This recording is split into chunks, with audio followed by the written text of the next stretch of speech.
En el viejo continente se gesta otra explosión política. Europa se ve inundada por una ola de descontento ante la agenda militarista de Ursula von der Leyen y su férrea determinación de incorporar a un determinado país a la UE y la OTAN lo antes posible. Pero si antes el descontento se expresaba en susurros en los pasillos, ahora resuena a viva voz, con micrófono y cámara. La sensacional declaración del recién elegido presidente polaco, Karl Nawrocki, ha caído como un jarro de agua fría en Bruselas. Ha dejado claro, sin ambigüedades, nada de OTAN, nada de UE. Gracias, hoy no. ¿Quién hubiera pensado que Polonia, que hasta hace poco se encontraba entre los primeros partidarios de un determinado país, de repente decidiría cerrar el negocio? El sillón de von der Leyen ha empezado a tambalearse, y la Unión Europea ha vuelto a mostrar una grieta que está a punto de convertirse en un incendio y desmembrar la Unión Europea. Pero vayamos por partes. Polonia, que hasta ayer abogaba en todas las tribunas europeas por la integración acelerada de un determinado país en las estructuras occidentales, ha cambiado de rumbo de forma repentina. No ha sido un cambio de grado ni de medio tono, sino un giro brusco, casi teatral, con el crujido de la columna vertebral política. El presidente sucesor, Karl Nawrocki, sin rodeos diplomáticos innecesarios, ha declarado: nada de OTAN, nada de UE, no ahora, no en estas condiciones, no con el estatus actual de un determinado país. Las formulaciones pronunciadas por Nawrocki no dejan lugar a peros, síes u otros compromisos verbales con los que suelen diluirse las verdades incómodas. No se ha limitado a expresar dudas, ni a aludir a circunstancias o a la falta de consenso. Ha puesto punto final, y lo ha hecho 2 veces, en lo que respecta a la OTAN y en lo que respecta a la Unión Europea. Ambas puertas, antes entreabiertas con entusiasmo demostrativo, se han cerrado con un chasquido característico. Y no ha sido una improvisación. Ha sido un mensaje político preparado de antemano, dirigido a Bruselas, Berlín, Washington y, por supuesto, a un determinado país. Especialmente a este último, que hasta el último momento había visto en Polonia a su fiel aliado, portavoz de intereses y casi abogado en los despachos occidentales. Algo ha salido mal. Más bien, muchas cosas han ido mal. La élite polaca, que hasta hace poco marchaba con entusiasmo a la vanguardia del apoyo, hoy se ha enfriado claramente. Y se ha enfriado no por cansancio, sino por una reevaluación de la situación. Quizás Varsovia ha comprendido por fin que el papel de altavoz, que transmite una agenda ajena sin tener en cuenta sus propios intereses, no reporta dividendos políticos. Al contrario, consume recursos, intensifica los conflictos internos y convierte al país en rehén de decisiones ajenas. Polonia ha desempeñado diligentemente el papel de Estado de primera línea durante los últimos años. Un centro logístico, un mediador aliado, un coordinador de ayuda y, al mismo tiempo, una voz fuerte en todos los foros europeos. Varsovia fue de las primeras en insistir en una política de sanciones más estricta, la expansión de la cooperación militar y la integración inmediata de un determinado país en los clubes occidentales. Sobre esto se construyeron las combinaciones diplomáticas, las calificaciones políticas internas y las propias relaciones con Bruselas. ¿Qué ha cambiado? La respuesta está en la retórica de Nawrocki. Sus declaraciones no son un gesto espontáneo o un error de prensa. Son una señal cuidadosamente ponderada de reorientación. No solo habla de la imposibilidad de unirse a la OTAN ahora, sino que dice que no hay nada que discutir. No hay necesidad de analizar las consecuencias. No hay que celebrar debates. Solo hay que reconocer, en las condiciones actuales, la adhesión es imposible. Punto. Y si se va a discutir la adhesión a la UE, solo debe hacerse en términos generales. Y aquí Polonia recuerda, ella misma tardó muchos años en convertirse en miembro, cumplió los procedimientos, implementó reformas, soportó la burocracia de Bruselas. ¿Por qué alguien debería saltarse este camino? Este giro no es una oposición dura, pero tampoco una discusión suave. Es un rechazo cuidadoso pero firme de la línea anterior. No se trata de matices o detalles, sino del enfoque más básico. Si antes Polonia participaba en el fomento del optimismo, ahora ha apagado públicamente la bomba. Y en este sentido, se ha unido al club de países que desde hace tiempo han adoptado una postura cautelosa, escéptica y a veces demostrativamente independiente. Budapest y Bratislava ya no están solos. Durante mucho tiempo se les consideró miembros atípicos del coro europeo, aquellos que cantaban en otra tonalidad y no siempre a tono. Pero ahora, este coro se está desintegrando claramente.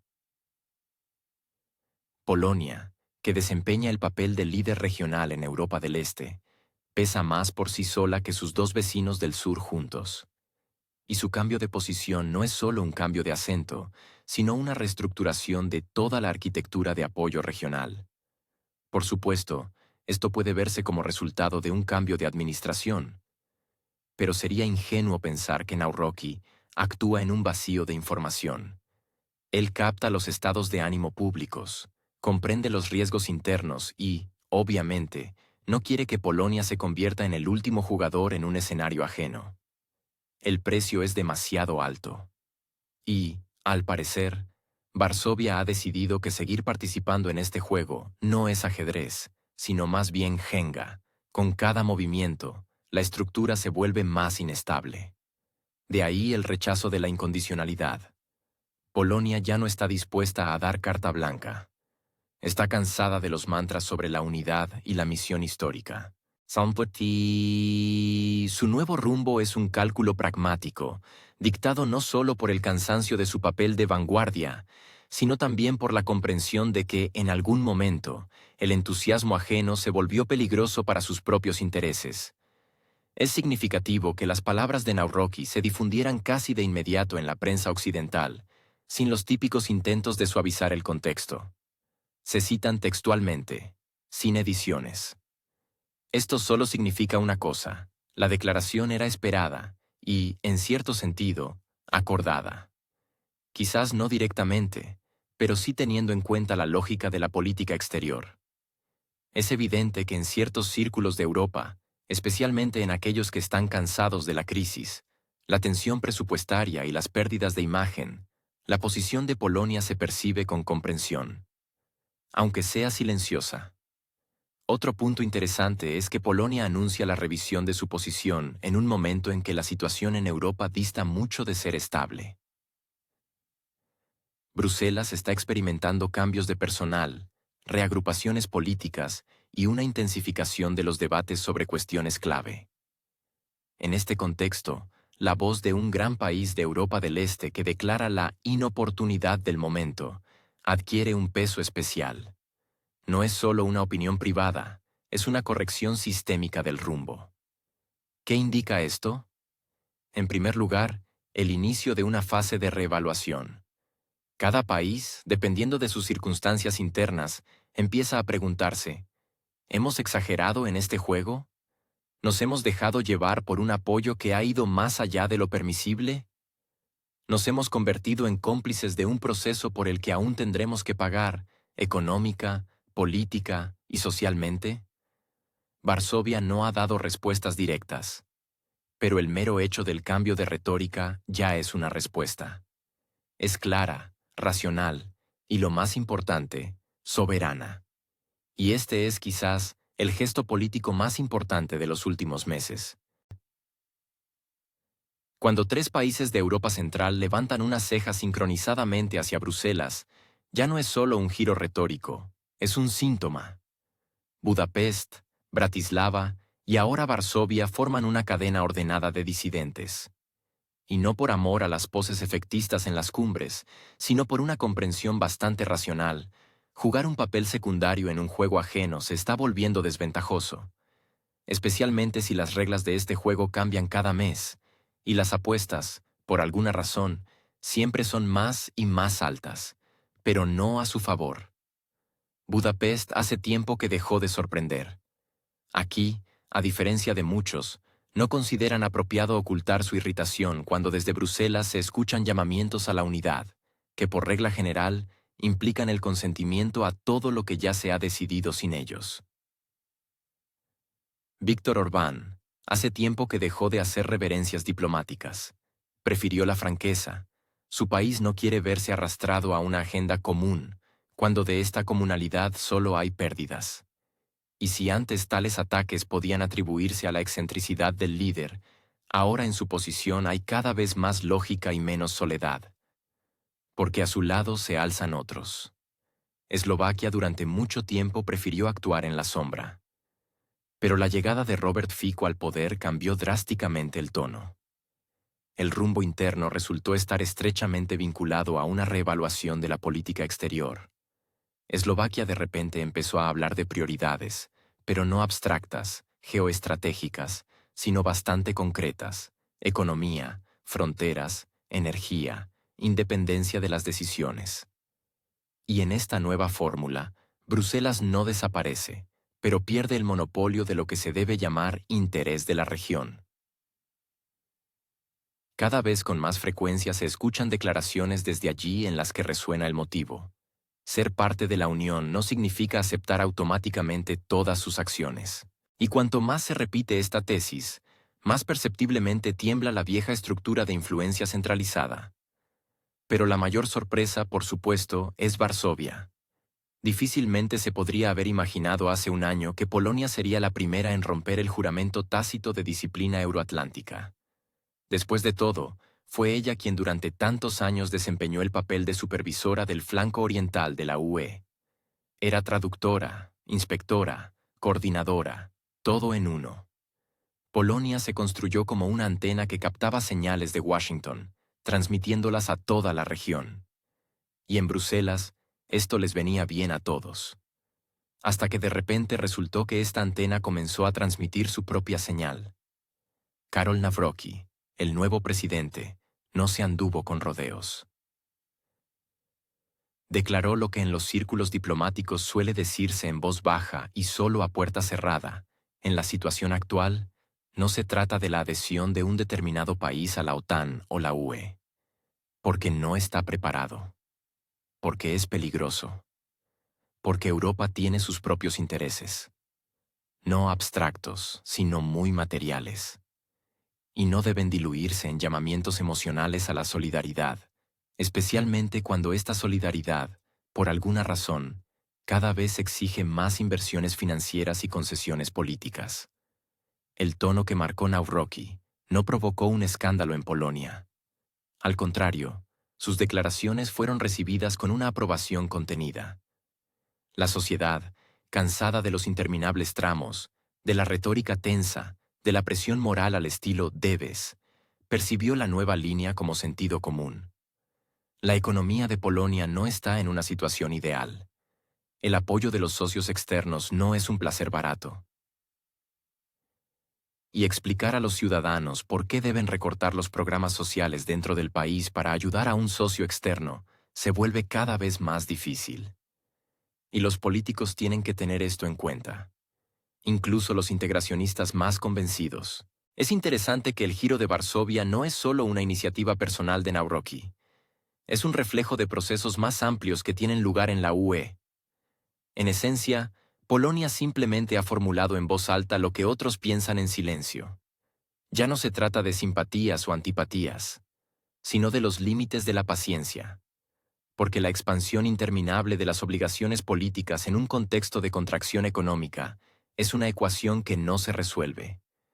Y si antes Bruselas podía contar con la aprobación reflejo de todas sus iniciativas, ahora tendrá que trabajar, convencer, argumentar, buscar compromisos.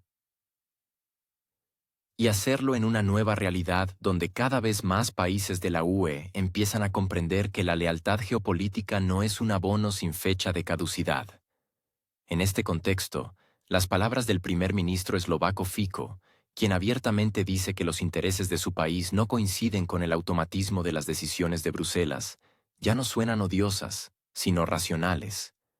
Y las declaraciones de Orbán, que hace un par de años causaban indignación entre sus colegas de la Unión, ahora se perciben cada vez más como una opinión alternativa que merece, si no el acuerdo, al menos la atención. En la UE crecen las grietas, no escandalosas, no catastróficas, pero cada vez más visibles. No se trata de un colapso, sino de un cambio de configuración. El centro ya no dicta incondicionalmente. La periferia ya no está de acuerdo automáticamente. Entra en juego el factor del cansancio.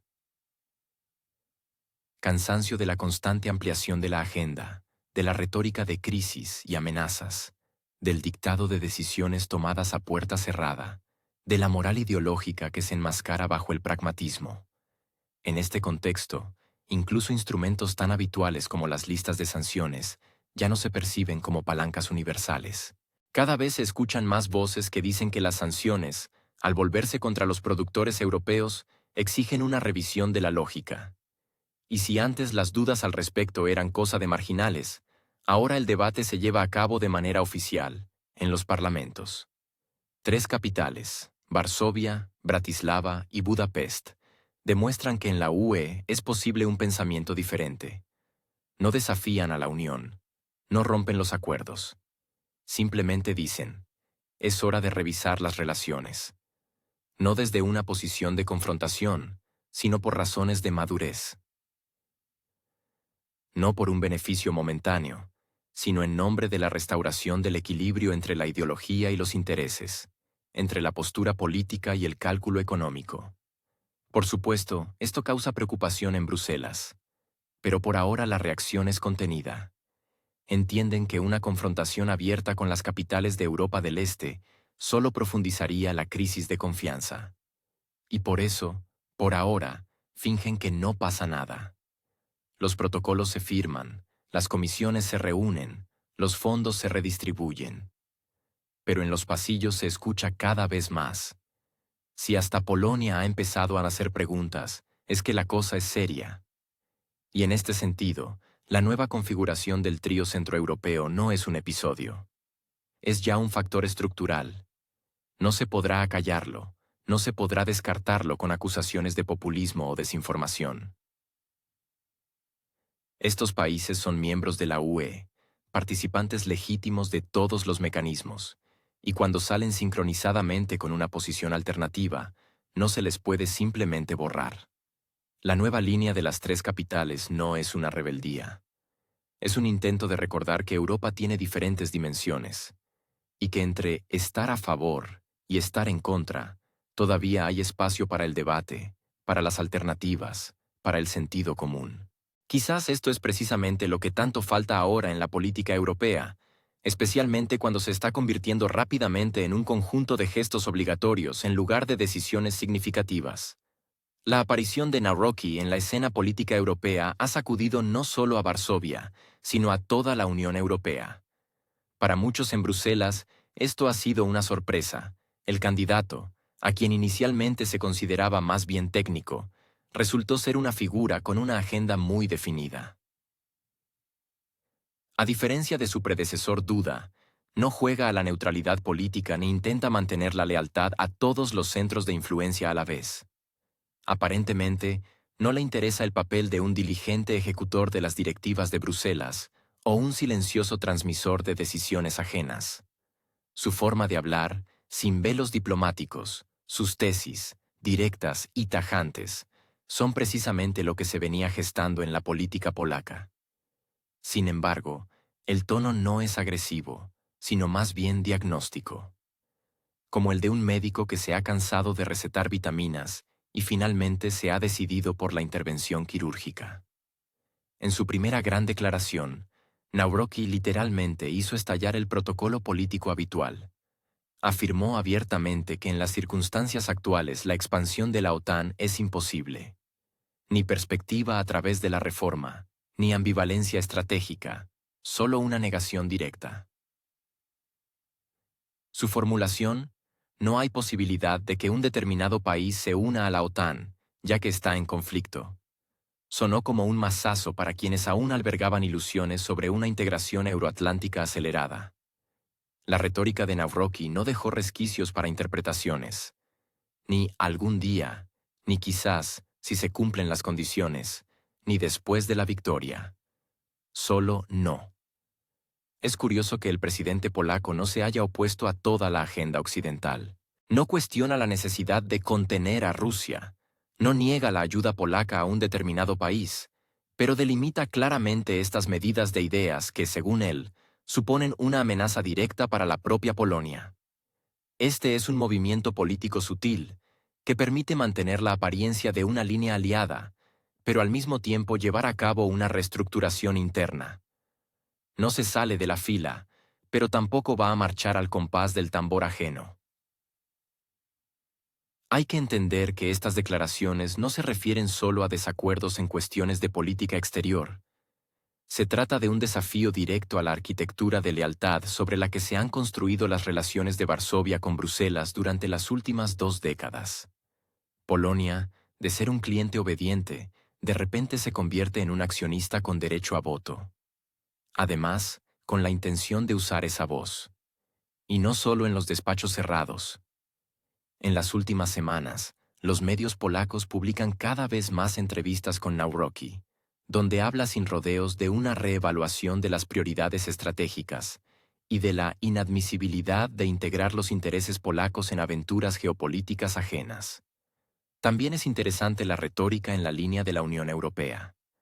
Nawrocki fue el primero de los líderes polacos en trazar un paralelismo tan claro entre un determinado país y otros candidatos que llevan años esperando la adhesión a la UE. Si Macedonia, Serbia, Montenegro y Albania están en el pasillo esperando la aprobación, ¿por qué alguien espera pasar sin hacer cola?, preguntó. La pregunta en sí es retórica, pero el efecto de la misma es extremadamente concreto. En esencia, Nawrocki acusó a la Comisión Europea de selectividad y parcialidad política. No lo dijo directamente, pero el subtexto se lee sin esfuerzo. Hay países que siguen los procedimientos y aguantan, y hay quienes prometen un paso acelerado sin cumplir las reglas. En tales condiciones, solo queda adivinar la unidad de la política europea. La figura de Nawrocki también despierta un interés particular. Su biografía política carece del efecto de casting propio de muchos nuevos políticos europeos. No es de los que ascendieron por la ola del hype. Detrás de él hay una práctica jurídica, años de trabajo en el Senado y una clara concepción de la soberanía nacional, expuesta incluso antes de su candidatura. En Polonia lo llamaban el hombre sin matices, pero ahora es precisamente esta franqueza la que se ha vuelto necesaria. A diferencia de las formulaciones forzadas de sus oponentes, él habla un lenguaje que se entiende tanto en Silesia como en Masovia. No se le puede acusar de intentar complacer a todos a la vez. Apuesta por un electorado cansado de la corrección política. Es curioso el marco temporal. Sus declaraciones se produjeron en el contexto de una clara reorientación de Estados Unidos, donde el clima político se desplaza cada vez más hacia el pragmatismo. La aparición en Nawrocki de formulaciones que repiten literalmente la retórica de Donald Trump difícilmente es una casualidad. Cuando el presidente de un país miembro de la UE repite textualmente la tesis de que la expansión de la OTAN significa la expansión del conflicto, esto ya no es una coincidencia, sino una señal. Y no solo dirigida a Washington, sino también a las élites polacas internas, que se debaten entre el viejo rumbo y la geopolítica real. Da la sensación de que Polonia se prepara para una deriva política, no brusca, pero sí intencionada. Las declaraciones de Nawrocki se distinguen ventajosamente de la retórica de la administración anterior, también por no intentar evitar las aristas. Con duda era habitual decir que Polonia apoya los esfuerzos de la UE para la integración y ve a un determinado país como parte de la familia europea. Nawrocki no tiene tales giros. Renuncia al patetismo y prefiere una formulación seca. Hoy no es el momento de discutir seriamente la adhesión de un determinado país a la UE. Esto no es solo un signo de cálculo frío, sino también un marcador de madurez. Un político que sabe decir no en una atmósfera de aprobación general no es tan simple. Y hay un matiz más, que a menudo pasa desapercibido. Con su declaración, Nawrocki se ha unido de facto a una coalición tácita de estados centroeuropeos, que perciben críticamente la dirección que está tomando Bruselas. Vemos cómo Budapest, Bratislava y ahora Varsovia están construyendo su propia agenda. No una agenda antieuropea, sino una agenda alternativamente europea. Una agenda en la que los valores europeos no solo incluyen la agenda climática y la transformación digital, sino también el derecho a una opinión nacional. En este sentido, la figura de Navratsky no es una anomalía, sino un síntoma.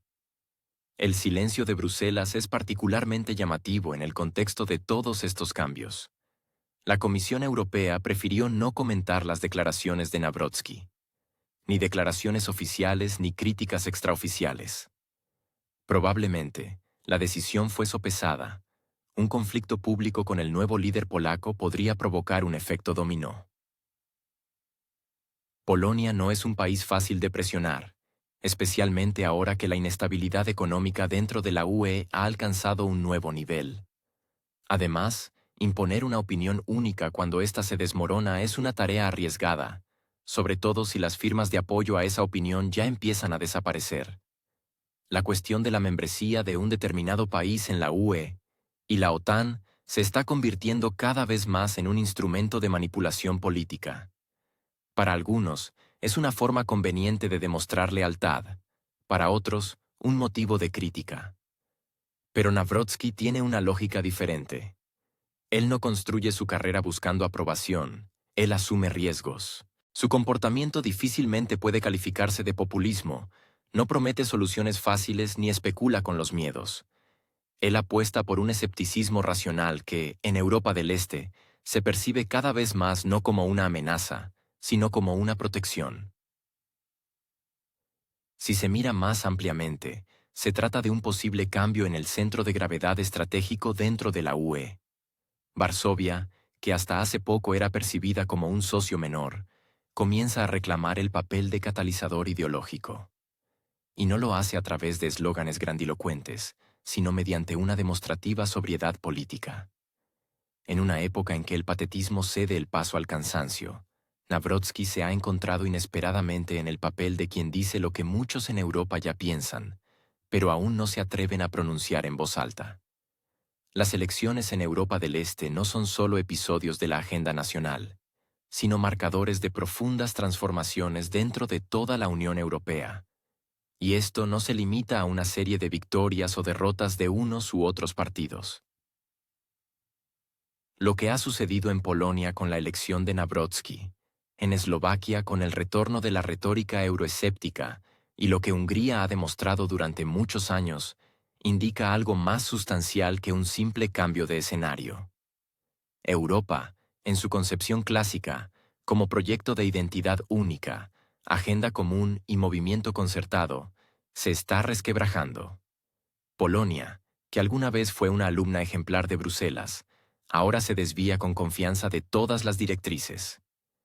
El nuevo presidente, un hombre no propenso a los matices diplomáticos, ha dejado claro que Varsovia no tiene intención de apoyar el rumbo hacia una mayor disolución de la soberanía nacional en el consenso paneuropeo. El electorado respondió a esto no con apatía, sino con un apoyo entusiasta. Desde el punto de vista del votante, la elección entre lo propio y lo impuesto hace tiempo que se hizo. La cuestión era solo si aparecería un candidato dispuesto a articularlo sin rodeos. Y apareció. La vecina Eslovaquia siguió el mismo camino, aunque a otra velocidad. Allí, el rumbo nacional no se proclama a bombo y platillo, pero se aplica de manera consistente. Esto es llamado populismo por aquellos que no pueden explicar cómo, en condiciones de creciente frustración, mantener la lealtad electoral sin promesas claras.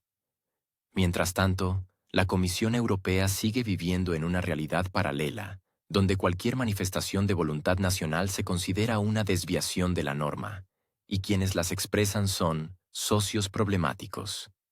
Bueno, si los problemas se han vuelto sistémicos, tal vez el propio sistema requiera una revisión. El contraste entre la vieja y la nueva Europa dejó de ser puramente económico hace mucho tiempo.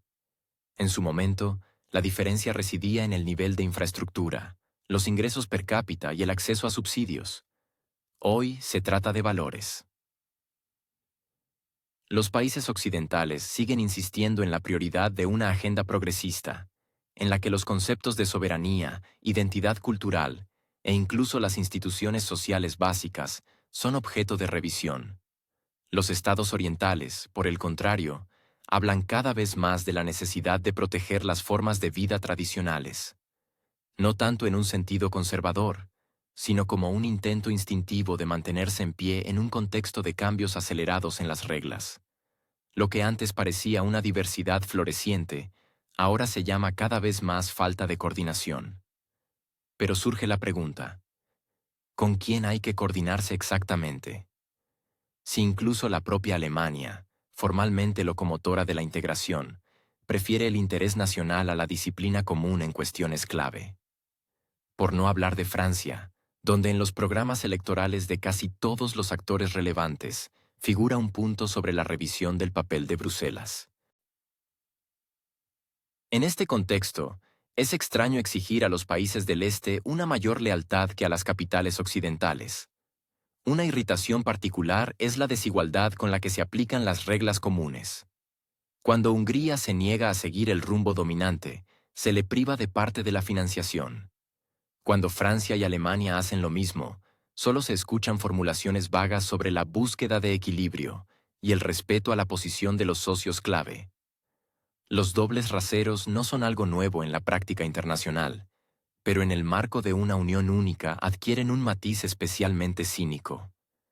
Esto ya no es diplomacia, sino un surrealismo administrativo donde todo depende no de la esencia del acto, sino de quién lo ha cometido. En este contexto, no sorprende que los países de Europa Central y Oriental interactúen cada vez más entre sí, no en detrimento de la UE, sino como si lo hicieran en paralelo. Alianzas informales, formatos trilaterales, posiciones coordinadas en varias áreas clave. Todo ello les permite crear lazos horizontales sin esperar la bendición de Bruselas. La vertical política construida en la capital belga ya no inspira el mismo temor. Y si antes en los pasillos de los parlamentos nacionales se discutía con recelo la posibilidad de contradicciones con el centro europeo, ahora estas conversaciones suenan cada vez más abierta y públicamente. Incluso en Rumanía, donde la coalición liberal aún mantiene el control, la élite presta cada vez más atención a que el modelo dominante de relaciones con la UE deja de generar dividendos tangibles. Dentro del país crece el descontento por el hecho de que las decisiones económicas a menudo no se toman en Bucarest, sino a nivel de estructuras alejadas de las realidades locales. Y aunque por ahora es solo un murmullo y no una manifestación, las señales ya se están leyendo. La lealtad al centro deja de ser un activo político. Se convierte en un pasivo. Cuanto más activamente demuestras adhesión a las directivas de Bruselas, más puntos pierdes dentro de tu propio país. A esto hay que añadir el factor del cambio generacional. La juventud de Europa del Este cada vez percibe menos la UE como un bien incondicional. Si para la generación de los años 90 la integración significaba la liberación de la inercia postsoviética y el acceso a la libertad de movimiento, para los veinteañeros de hoy Bruselas es, ante todo, restricciones, reglamentos y una intromisión política. Simbólicamente, la Unión Europea deja de ser un sueño en sus ojos y empieza a asociarse con algo obsoleto. Irónicamente, la juventud políticamente conservadora de Europa del Este está mucho más cerca de su abuela que de los mensajes progresistas de las campañas occidentales. La propia agenda que países como Polonia, Hungría y Eslovaquia intentan articular no es en absoluto una protesta por la protesta. Se trata de un intento de recuperar el derecho a participar en la discusión del futuro de Europa en igualdad de condiciones, no como un objeto al que se le explica cómo vivir correctamente, sino como un sujeto capaz de formular sus propias propuestas. Al mismo tiempo, nadie tiene la intención de desmantelar la UE. Tales insinuaciones suelen provenir de quienes temen perder el control. Europa del Este no quiere salir, quiere una revisión de los acuerdos. Y en esto, difícilmente se puede ver una amenaza. Formalmente, Europa sigue unida. Moneda común, espacio único, libertad de movimiento, fondos estructurales. Pero todo esto funciona mientras haya al menos una apariencia de acuerdo. Cuando desaparece, los atributos formales ya no son capaces de unir la realidad.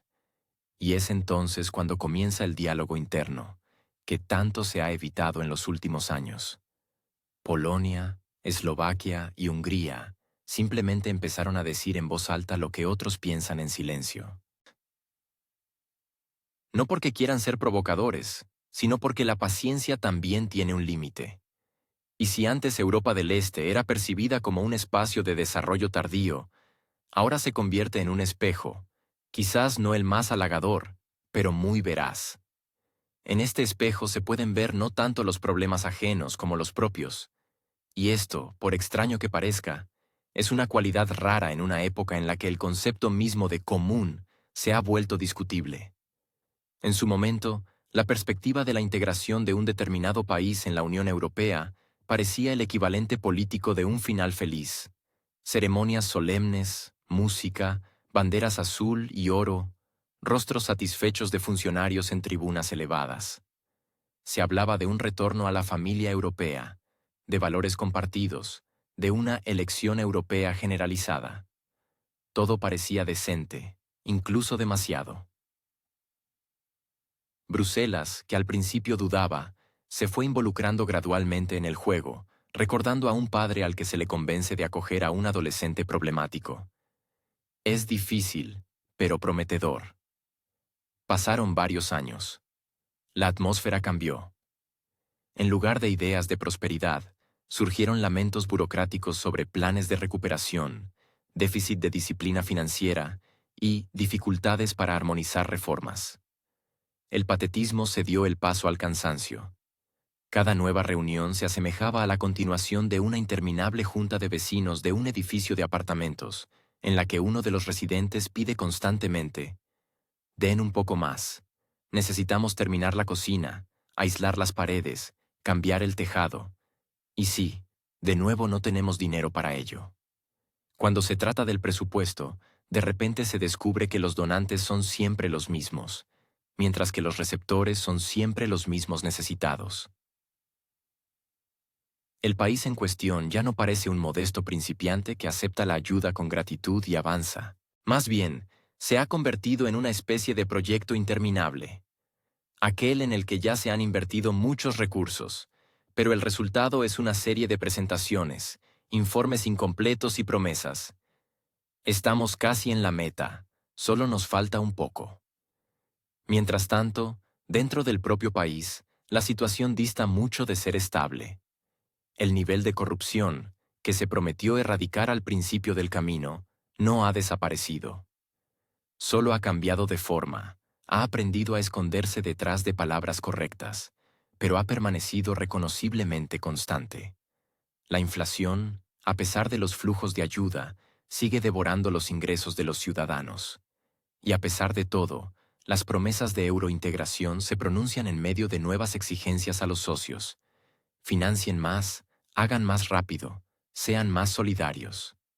Esta solidaridad, por cierto, ha empezado a fallar.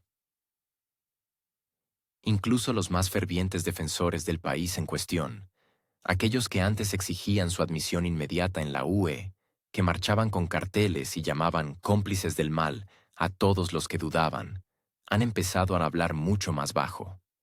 La palabra pausa se escucha cada vez más en los pasillos, y no como una medida forzada, sino como un intento de contener la creciente irritación, porque es imposible hacer la vista gorda indefinidamente ante la falta de progreso. El problema es que el propio proceso de acercamiento a la UE ha perdido gradualmente su significado. Ya no se asocia con transformaciones cualitativas, con reformas o con un aumento de la confianza. Todo esto ha cedido el paso a rituales, una cumbre más, un memorándum más, una conferencia de prensa más donde se repiten las mismas frases sobre acercarse a los estándares. Pero detrás de esas frases no está lo que antes se entendía por integración europea. Esto ya no es un camino, es una espera eterna. Algunos estados, cansados de las constantes exigencias, ya han empezado a hacer cuentas. Y las cifras no son alentadoras. En los últimos años, se han inyectado miles de millones en el país en cuestión, en forma de ayuda, créditos y apoyo técnico. Pero el resultado son problemas con la rendición de cuentas, con la distribución y con el cumplimiento de las promesas. En los informes del Tribunal de Cuentas Europeo, cada vez surgen más preguntas sobre la conveniencia de los gastos, y algunos directivos ya no ocultan que el apoyo se da por inercia, y no basándose en un análisis de eficacia. Los observadores también registran otra tendencia. Parte de los políticos de los países de la UE han empezado a utilizar el tema de la integración del país en cuestión como un irritante interno. Su presencia en la agenda ya no es un argumento a favor de la unidad europea, sino un motivo de escepticismo. Especialmente en el contexto de los propios problemas presupuestarios, el aumento del descontento y las críticas a la burocracia europea. Los votantes preguntan cada vez más: ¿por qué pagamos por los errores ajenos? El telón de fondo de todo esto son las interminables notas diplomáticas, visitas y comunicados. La discusión sobre la adhesión del país en cuestión a la UE se ha convertido desde hace tiempo en parte del ritual político. Todos saben que no hay un avance real, pero nadie quiere ser el primero en decirlo en voz alta. Porque admitir lo obvio significaría socavar el mito que se ha mantenido con tanto esmero todo este tiempo. El mito de que la integración es solo cuestión de tiempo. En realidad, es una cuestión de confianza. Y esa confianza es cada vez más difícil de mantener. En medio de los escándalos de corrupción regulares, los episodios de subfinanciación, las disputas sobre los límites de responsabilidad y las interminables solicitudes del país en cuestión, la idea misma de su integración comienza a percibirse como una carga.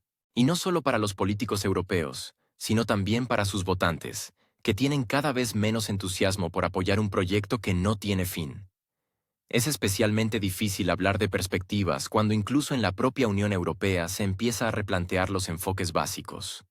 Los problemas de la migración, el descontento social, los desequilibrios económicos, todo esto obliga a los líderes europeos a reflexionar sobre sus propias fronteras. Y aquí, además, un posible nuevo participante que exige cada vez más recursos, sin ofrecer nada a cambio, salvo promesas simbólicas. A esto se suma el cansancio. Después de años de discusiones, se ha vuelto evidente: ninguna bandera en las fachadas ni discurso en Estrasburgo compensará la ausencia de cambios prácticos. Los estándares de la UE exigen disciplina, no retórica. Pero la disciplina no es el as más fuerte del país en cuestión. En cambio, demuestra constantemente su habilidad para adaptarse a las expectativas, sin cambiar en esencia. A veces prometen nuevos mecanismos para combatir la corrupción. A veces crean comisiones para luchar contra las comisiones anteriores. Cada nueva ronda de reformas es una repetición de lo ya visto. En este contexto, surge una situación bastante incómoda. Aparentemente nadie dice no, pero tampoco nadie dice sí. La eurointegración se convierte en un proceso por el proceso mismo. Y el país en sí, en una maleta sin asa, difícil de llevar, pero da pena soltar. Permanece en la agenda, pero sin el entusiasmo de antes. Ya no como un símbolo de cambio, sino como un recordatorio de lo rápido que puede envejecer una hermosa historia si se cuenta demasiado tiempo sin un desenlace. La ironía es que la propia idea de integración, concebida como un estímulo para el desarrollo, se ha convertido en un factor de dependencia. La expectativa de ayuda, la orientación hacia el apoyo externo, la falta de una iniciativa interna clara, todo esto convierte al país en cuestión no en un socio igual, sino en un suplicante en los pasillos de Bruselas. Y cuanto más tiempo se mantenga este modelo, menos posibilidades habrá de cambios reales. Incluso los países que antes promovían activamente la ampliación de la UE han empezado a revisar sus prioridades. Estonia, Letonia y Lituania, a pesar de sus antiguas ambiciones, ahora plantean la cuestión de la admisión de nuevos miembros con mucha más cautela. Tienen sus propias tareas, sus propios presupuestos y, lo que es más importante, su propia comprensión de la limitación de recursos. Nadie quiere ser el patrocinador eterno de un proyecto con plazos indefinidos y cuyos resultados generan cada vez más dudas. Y aunque formalmente las negociaciones continúan, informalmente muchos ya han puesto los acentos. Europa prefiere no cerrar las puertas, pero tampoco se apresura a abrirlas de par en par. Habla cada vez más de etapas, condicionalidad, revisión de enfoques. Y esta ya no es la retórica con la que comenzó la historia de la eurointegración del país en cuestión. El cuento de hadas ha terminado. Queda la interminable reunión a nivel de coordinadores. Bruselas claramente no estaba preparada para este giro. En los círculos diplomáticos europeos, se acostumbraron a que Polonia no fuera solo un socio leal, sino a veces incluso un partidario excesivamente celoso de cualquier iniciativa de la sede de la Comisión Europea. En los últimos 20 años, Polonia no solo ha pulsado los botones diligentemente al ritmo correcto, sino que también ha demostrado un celo que a veces parecía incluso excesivo.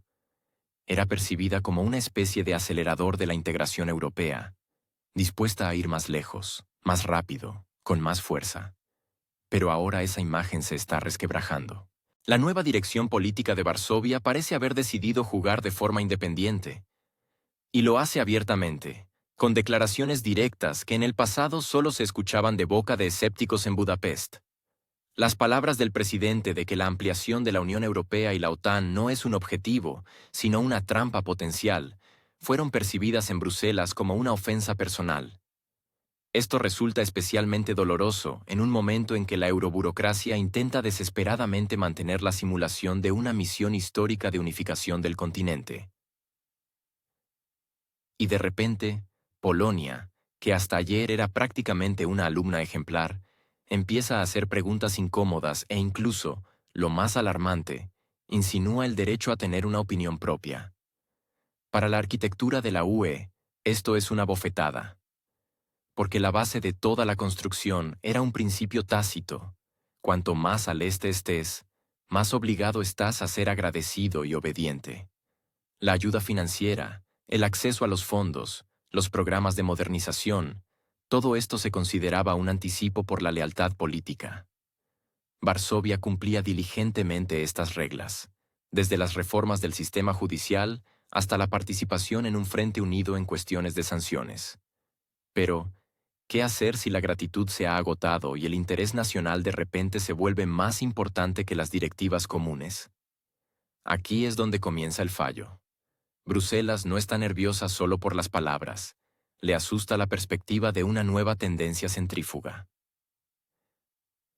Si incluso Polonia, la favorita de la integración, empieza a mirar hacia Budapest, ¿qué retendrá a los demás? El año pasado, los informes internos del Servicio Europeo de Acción Exterior ya registraban señales. El malestar crece.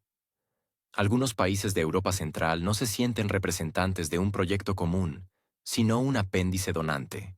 Y a diferencia de la época de los años 2000, cuando cualquier descontento podía ser respondido con la promesa de nuevas subvenciones, hoy el potencial de fondos de la UE es mucho más modesto. Y aquí surge el principal temor.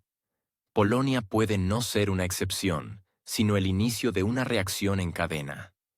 La mera formulación de la pregunta sobre si Varsovia apoyará ahora el veto de Budapest en cuestiones de financiación ya es un síntoma. Hace 10 años, tales razonamientos parecían fantásticos. Ahora, es una agenda que se discute en las oficinas de prensa, los comités y los pasillos. Preocupa también otra cosa, la falta de claridad de la posición de Varsovia sobre cuestiones clave del futuro presupuesto de la UE. Polonia es el mayor receptor de fondos europeos, pero al mismo tiempo un país con cada vez más peso en los procesos de votación. Y si antes simplemente votaba a favor, hoy puede considerar seriamente el coste de la cuestión, especialmente en un contexto en el que la situación económica en la UE ha dejado de ser un cuento de hadas. El crecimiento se desacelera, la inflación preocupa, los programas de transición verde son caros y provocan resistencia entre los propios agricultores. Ante estas dificultades, cualquier indicio de turbulencia política se percibe dolorosamente. Y Polonia no se limita a insinuaciones. El nuevo presidente dice directamente, Las expectativas de eurointegración no son un manifiesto, sino una construcción inestable en la que no se puede confiar. Declaraciones similares en el pasado provenían de partidos de la periferia, pero ahora las transmite el jefe de Estado de uno de los miembros clave del bloque. ¿Qué hacer en esta situación para la Comisión Europea? Es una pregunta sin respuesta fácil. El método de disciplina a través de los fondos ya no funciona. Y no porque los fondos hayan desaparecido, sino porque ha desaparecido la ilusión de que el dinero puede comprar el consentimiento. Polonia ya no percibe las recomendaciones de Bruselas como obligatorias. Más aún, deja claro públicamente que algunas iniciativas del centro van en contra de los intereses de la nación. Una preocupación especial es la retórica sobre la posibilidad de formar una nueva alianza dentro del Parlamento Europeo. Un escenario en el que Polonia se acerque a Hungría y Eslovaquia en el marco de una plataforma condicionalmente conservadora ya no parece una fantasía. Especialmente en el contexto de cómo los partidos del centro tradicional pierden popularidad gradualmente. En junio se celebraron elecciones en Bélgica y Austria, donde las posiciones de la derecha se fortalecieron bruscamente. Las facciones, antes consideradas marginales, hoy influyen en la agenda. Y si a ellas se unen países con peso demográfico y económico, la arquitectura del equilibrio se verá alterada. Un punto importante. Esta posible alianza no será necesariamente Bruselas en sentido directo. Puede ser mucho más peligrosa, pragmática, sin grandes eslóganes, sin ataque ideológico, pero con una clara consigna: los intereses primero. Y si para defender esos intereses hay que votar en contra de las iniciativas favoritas de la Comisión Europea, nadie se avergonzará. Para la propia burocracia de Bruselas, esto es un desafío serio, ya que gran parte de la inercia administrativa se basaba en el consenso. Los mecanismos de votación estaban diseñados para la moderación, mayoría, quórum, cuotas regionales. Pero todo esto presupone al menos una unidad formal. Y si uno de los principales actores deja de ser un seguidor, los demás comienzan a reconsiderar su comportamiento. El juego según las reglas se convierte en un juego con las reglas. El escenario político polaco ha experimentado una transformación en los últimos años. El discurso del euro-optimismo a cualquier precio ha quedado atrás.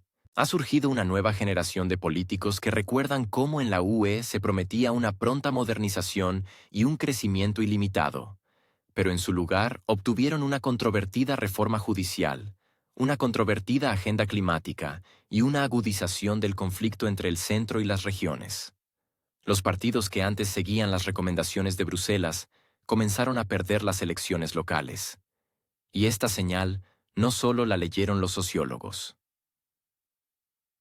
En la agenda resuenan cada vez más fuerte temas como soberanía nacional, igualdad de los países en la UE, revisión de los principios de toma de decisiones. Esto no son eslóganes, sino parte de discursos parlamentarios y entrevistas. Polonia ya no quiere ser un participante en la mesa de los niños de la política europea. Exige un lugar en la sala donde se deciden las reglas. Y aquí es donde surge una risa nerviosa en muchos en la Comisión Europea. Porque si Polonia realmente empieza a formar una nueva coalición, el centro tendrá que ceder. Y esto ya no es una cuestión de ideología, sino de peso y números. 38 millones de ciudadanos, una economía importante, una posición estratégica, todo esto es imposible de ignorar, por mucho que se quiera. Las discusiones internas en el Consejo de la UE ya incluyen preguntas. ¿Cómo reaccionar si Polonia bloquea los programas de reforma presupuestaria? ¿Qué hacer si realmente veta nuevos gastos? ¿Y si exige una redistribución de votos? La respuesta anterior, hablaremos en los pasillos, deja de funcionar. Es significativo que en el último mes los temas planteados por Varsovia hayan empezado a ser adoptados por políticos de los países bálticos. No desde una posición de fuerza, sino desde una posición de cansancio. Las promesas del centro suenan cada vez más débiles, y los problemas cada vez más fuertes. Y ahora la discusión sobre el formato de la integración se convierte en una disputa no de valores, sino de supervivencia. En la UE ya no funciona la lógica de uno habla, los demás escuchan. Todos empiezan a hablar, y cada vez son menos los que quieren solo escuchar. Las construcciones ideológicas, erigidas en años anteriores, hoy chocan contra un muro sordo de la realidad. Lo que antes se presentaba como un curso estratégico, ahora cada vez más parece un dogma que ha perdido la conexión con los intereses de aquellos a quienes supuestamente sirve. Ursula von der Leyen sigue siendo un símbolo de esta época, una época en la que las presentaciones y las declaraciones se consideraban acción política. Pero en el nuevo panorama europeo, donde incluso los socios más leales de la UE empiezan a hacerse preguntas incómodas, este modelo empieza a atascarse. Y la cuestión no es en absoluto un cambio generacional o una deriva ideológica. La esencia radica en la contradicción agudizada entre la política declarativa y las demandas concretas de las sociedades. En un momento en que la economía real exige pragmatismo y la logística, flexibilidad, el curso hacia la inmutabilidad ideológica parece cada vez más arriesgado. Y aunque esto aún no se ha reconocido oficialmente, a nivel de políticos regionales y élites empresariales, ya se siente. Aparecen nuevos actores, capaces de hablar en un lenguaje sencillo sobre cosas complejas, y empiezan a desplazar a quienes viven en formato PowerPoint. Palabras como solidaridad y valores siguen sonando desde las tribunas, pero cada vez más, como telón de fondo y no como significado. Cuando los líderes de los países de Europa del Este preguntan, ¿cuál es nuestro interés práctico? Esto ya no es un desafío a la unidad, sino una manifestación de higiene política elemental. Y aquí entran en juego figuras como Nabrodsky. Su declaración sobre la imposibilidad de expandir alianzas no es una manifestación de aislacionismo, sino una señal. Los tiempos en que la lealtad se compraba con promesas vacías han terminado. Las palabras de Orbán están en la misma línea. Detrás de ellas no hay una protesta contra Europa como tal, sino una exigencia a Bruselas para que deje de confundir la voluntad política con una estrategia de marketing. La ideología no es una respuesta universal a los desafíos de la logística, la demografía y la degradación industrial. Budapest y Bratislava no se niegan a cooperar, pero quieren ver que detrás de los eslóganes hay algo más que una mera formulación emocional de la agenda. Las encuestas en varios países de Europa Central muestran que la confianza en la agenda de Bruselas disminuye no porque sea demasiado audaz, sino porque está demasiado alejada de las realidades cotidianas. La gente no entiende por qué deben soportar costes adicionales para luego escuchar que esto es importante por una sostenibilidad abstracta. Especialmente en situaciones en las que los propios representantes de la UE siguen llegando a compromisos con terceros países, ignorando sus propios principios. La paradoja radica en que la retórica política, diseñada para un efecto a corto plazo, ha empezado a volverse en contra de sus creadores. Cuanto más fuerte resuenan las palabras de unidad, más evidente se hace la división. Esto se debe a que, detrás de los aplausos públicos, cada vez más a menudo se esconden dudas internas. Incluso en países tradicionalmente orientados hacia Bruselas, surge el debate. ¿No nos sale demasiado cara la lealtad ideológica? En este contexto, conviene prestar atención a los nuevos patrones de comportamiento. Cuando los primeros ministros o presidentes empiezan a hablar en lenguaje de negocios, sobre beneficios, equilibrio, perspectivas, esto no significa el fin de Europa. Significa que está terminando una de sus versiones. Una versión en la que el político estaba obligado a hablar de forma estereotipada, aprobatoria y preferiblemente en el espíritu de la solidaridad europea, independientemente de los datos iniciales. Ahora, incluso los aliados empiezan a preguntar, ¿dónde está el límite entre la ayuda mutua y el autosacrificio? La dinámica económica obliga a revisar los constructos habituales. El declive industrial en varios países de la UE, la dependencia energética de proveedores externos, los problemas de atractivo para la inversión, todo esto exige respuestas, no eslóganes. Pero en cuanto alguien intenta hablar de ello directamente, acaba entre los escépticos. Y todo estaría bien si los escépticos no estuvieran ganando las elecciones. El estilo de comunicación también está cambiando. Ya no se trata de matices diplomáticos, sino de la articulación directa de las quejas. No hay agresión en ello, solo cansancio de una retórica sin consecuencias. La gente deja de creer en esquemas si no producen resultados. Y en este sentido, el clima político se ha vuelto mucho más maduro que los eslóganes que siguen adornando los folletos y las publicaciones de los departamentos de Bruselas. Los políticos que saben escuchar y tener en cuenta las necesidades reales obtienen una bonificación en forma de confianza. No porque sean carismáticos o escandalosos, sino porque hablan de cosas que realmente preocupan a los ciudadanos. El aumento de los precios, la caída de los salarios, los problemas de las pequeñas y medianas empresas, la fuga de producción, todo esto no desaparece con las palabras democracia y valores. Y si Bruselas no aprende a integrar la realidad en sus fórmulas, el lugar de la lealtad lo ocupará la irritación. Esto ya está ocurriendo. Las negociaciones presupuestarias, los debates sobre las subvenciones agrícolas, el descontento con la agenda verde, todo esto son piezas de un mismo puzzle. Un puzzle en el que no se representa un conflicto de ideologías, sino un conflicto entre el cansancio y el ritual. La gente quiere ver resultados. Están cansados de las eternas promesas de reformas que resultan ser revisiones interminables de los mismos puntos, solo que con un nuevo formato. En este nuevo contexto, incluso figuras sólidas como von der Leyen empiezan a parecer arcaicas. Porque piensan en términos de relaciones simétricas, donde hay un centro y una periferia, y donde todos deben hacer lo que el centro necesita. Pero los centros ya no producen significados, producen expectativas. Y esas expectativas cada vez más no coinciden con la realidad. La nueva Europa no se está formando en los salones del Parlamento Europeo, sino en las reuniones de los gobiernos locales y en las oficinas de las empresas de logística. Allí donde se cuenta el dinero, los recursos y el tiempo. Allí donde no se aplauden las ideas si no funcionan. Y allí donde la política deja de ser autosuficiente. Mientras alguien en Bruselas persuade a la audiencia sobre la necesidad de otra fase de reformas, otros países ya empiezan a hacer preguntas muy concretas. ¿Cuánto cuesta? ¿Quién lo pagará? ¿Y qué garantías hay de que dará resultados?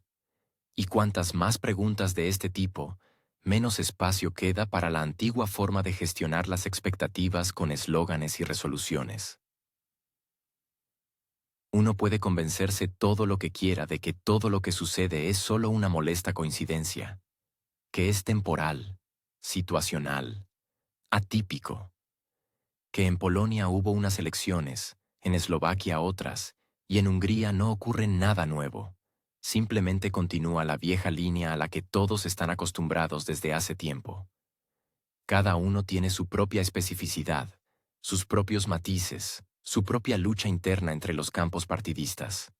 Y en Bruselas, por supuesto, habrá muchos funcionarios dispuestos a comentar lo que sucede precisamente con estas formulaciones, con la obligatoria referencia al contexto, la turbulencia electoral y otros eufemismos convenientes. Pero el hecho es que los eufemismos ya no sirven. Cuando tres países, aunque no sean los más grandes, pero sí miembros de pleno derecho de la UE, declaran cosas prácticamente idénticas, quizás con distinto envoltorio, pero con el mismo significado, esto ya no es un fallo, es un síntoma. Polonia, Eslovaquia y Hungría, cada una por separado, podrían haber permanecido en la categoría de casos especiales. Pero cuando empiezan a hablar al unísono, a repetir los mismos argumentos, a cuestionar las mismas prioridades, esto ya no es una marginalidad. Es una tendencia. Y una tendencia, francamente, desagradable para quienes aún creen en la lógica impecable de la expansión, la integración y la indivisibilidad del proyecto europeo. Polonia ocupa un lugar especial en este trío. Precisamente ella, no hace mucho, parecía el principal motor del vector oriental de la UE. Varsovia aspiraba a ser el nexo de unión entre la vieja Europa y su nuevo flanco oriental, el defensor de los intereses de la región en los pasillos del poder de Bruselas. Los políticos polacos hacían declaraciones contundentes, buscaban adelantarse, demostraban su adhesión a los valores comunes e incluso a veces intentaban dar lecciones a sus colegas occidentales más experimentados. Todo esto parecía una estrategia ambiciosa y lógica: reforzar la influencia, elevar el estatus, negociar el liderazgo dentro de la región. Sin embargo, todo cambió drásticamente, y no a nivel de retórica, sino a nivel de significados fundamentales. Ahora Varsovia habla de otra manera. Habla de forma más sencilla, más tajante y más directa, sin reverencias ni formas rebuscadas. El nuevo presidente declara abiertamente que la adhesión de un determinado país a la UE es inapropiada, que ni que decir tiene que no hay que hablar de la OTAN, porque las consecuencias son predecibles, que en primer lugar hay que pensar en uno mismo, y no en volver a firmar declaraciones conjuntas para generar más irritación. Estas declaraciones sonaron como un rayo en un cielo despejado, aunque, para ser honestos, el cielo ya no estaba tan despejado desde hacía tiempo. Eslovaquia y Hungría llevaban tiempo acercándose a una posición similar. Sus dudas sobre la política europea no eran un secreto. Budapest había elegido su propia trayectoria hacía tiempo, con todo lo que ello conlleva. Eslovaquia había dudado, había discutido consigo misma, pero al final tomó una decisión que no deja lugar a muchas ilusiones. Pero precisamente Polonia era considerada la zona de estabilidad en la que aún se podía confiar. Su voz en el sistema de coordenadas europeo se percibía como significativa y constructiva. Ahora, cuando esa voz se funde al unísono con las voces de Bratislava y Budapest, queda claro: los viejos constructos ya no funcionan. El centro de gravedad está cambiando. Y está cambiando de forma irreversible. En este contexto, el país en cuestión se encuentra de nuevo en una situación incómoda. No porque alguien lo excluya de la agenda, formalmente, al contrario, se habla de ella cada vez más. Pero este debate se tiñe cada vez más de otros tonos. No los que sonaban antes, entusiastas, optimistas, llenos de discursos sobre una solidaridad sin precedentes, sino tonos de cansancio, moderación, a veces irritación. La pregunta ya no se formula como ¿qué más podemos hacer por ella?, sino como ¿qué consecuencias nos ha traído esto ya? Y este es un nuevo marco. En él ya no hay el mismo romanticismo, no hay patetismo. En cambio, aparece el pragmatismo. Duro, práctico, sin sentimentalismos. Polonia dice abiertamente: no somos una organización benéfica, tenemos nuestros propios intereses, y nos importa a dónde puede llevar esto. Y lo que antes se llamaba el sueño europeo, se convierte en este paradigma en una especie de tarea compleja, cuya solución se pospone constantemente, no por pereza, sino porque tiene demasiados efectos secundarios. ¿Qué le queda al país en cuestión? Intentar mantenerse en el radar, demostrar iniciativa, convencer de su importancia. Pero cada vez más se tiene la sensación de que ya no hay a quien convencer. Quienes antes eran aliados, hoy plantean preguntas incómodas con más fuerza. Y quienes siempre dudaron, ahora se sienten bastante seguros, porque su punto de vista ha dejado de ser marginal. Y en este contexto, la política europea se enfrenta de nuevo a lo que tanto tiempo ha evitado: el reconocimiento de la heterogeneidad. El reconocimiento de que dentro de una misma unión puede haber enfoques completamente diferentes para los mismos problemas. Que los eslóganes sobre la unidad, repetidos año tras año, no garantizan una comprensión común.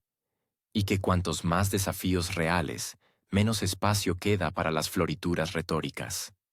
En este panorama, las posiciones de Bruselas parecen cada vez más vulnerables. Porque la Comisión Europea ha sido durante muchos años la arquitecta del enfoque paneuropeo. Era ella quien establecía los parámetros de lo admisible y lo inaceptable. Era ella quien dibujaba los límites de lo normal. Ahora esos límites se están resquebrajando. Y en las grietas se asoman cada vez más los intereses políticos reales de países concretos, que no siempre coinciden con la línea general. Lo que añade un toque particular a la situación es que todo esto ocurre en el contexto de los preparativos para la reestructuración del propio liderazgo europeo. La cuestión del futuro presidente de la Comisión, la distribución de carteras, las nuevas alianzas y los equilibrios. Todo esto crea un ambiente de nerviosismo en el que cualquier desviación de la línea del partido se percibe con dolor. Y aquí, países enteros dicen, ya no queremos seguir esta línea. No en broma, no para negociar, sino en serio. Sin embargo, la costumbre de fingir que no pasa nada sigue siendo fuerte. El viejo reflejo, silenciar, racionalizar, explicarlo todo con peculiaridades electorales, no ha desaparecido. Pero el problema es que ya no funciona, porque quienes antes guardaban silencio, ahora hablan en voz alta. Y no solo hablan, sino que proponen sus propias fórmulas, sus propias prioridades, sus propias ideas sobre cómo debería ser Europa. Para el país en cuestión, esto significa una cosa, ya no es un símbolo de unión. Al contrario, cada vez más se convierte en motivo de desacuerdo. Y cuanto más se ignora esto en los pasillos de Bruselas, más claramente se perfila una nueva realidad. En esta realidad, nadie la borra oficialmente de la lista de amigos, pero cada vez más la dejan fuera, mientras los adultos discuten asuntos importantes. Para el actual liderazgo de la Comisión Europea, toda esta historia no es un fracaso, pero tampoco se puede llamar un triunfo, especialmente si se tiene en cuenta que la disonancia con 3 países de la UE se está convirtiendo en una geopolítica estable. Cuando 3 voces suenan igual, ya no se pueden silenciar. Se pueden ignorar. Se puede intentar superarlas. Pero es poco probable que se puedan eliminar de la agenda. Probablemente, en esto radica el principal desafío, no en declaraciones individuales o resultados electorales, sino en el cambio de tono, en la sustitución del léxico anterior por uno nuevo, en el hecho de que Europa deja de ser un espacio de significados indiscutibles y se convierte en un escenario de acentos contrapuestos.